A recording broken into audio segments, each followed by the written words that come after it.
2018 թվականի օգոստոսի 17-ին մի 70-80 հազար հոգի կանգնեցրել էր հրապարակում ու կոկորդ էր պատռում, թե ցանկացած բանակցային թուղթ կբերի, կհրապարակի ու դուք կորոշեք, ուզում եք թե չեք ուզում։ Ես չեմ գնալու, ասում էր, ձեր թիկունքում բանակցություն վարեմ։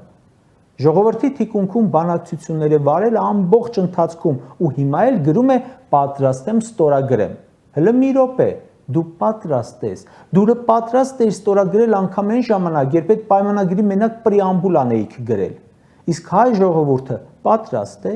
համաձայն է, որ դու ստորագրես այդ պայմանագիրը։ Այն ժամանակ ասում էիր, ինչ ուզում են էլ բանակցում եմ, այ քեզ բան։ Հիմա էլ ասում ես, ինչ ուզում ստորագրում եմ, այ քեզ բան։ Ասում են չենք հրապարակում դեռ, բայց մեր երկրի շահերից է բխում։ Այդ լուրջ եք ասում։ Հենց այն, որ չեք հրապարակում, փաստում է, որ մեր երկրի շահերից չէ։ Այնքան վատ բան է, որ սարսափում եք հրապարակել։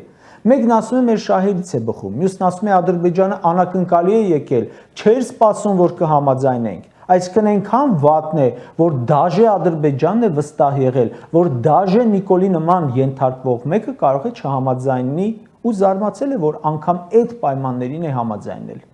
Ոնց կարող է մի թուղթ, որը պարտադրել է հաղթող կողմը, այն էլ Ադրբեջանի նման ահաբեկչական պետությունը, լինի մեր շահերին համապատասխան։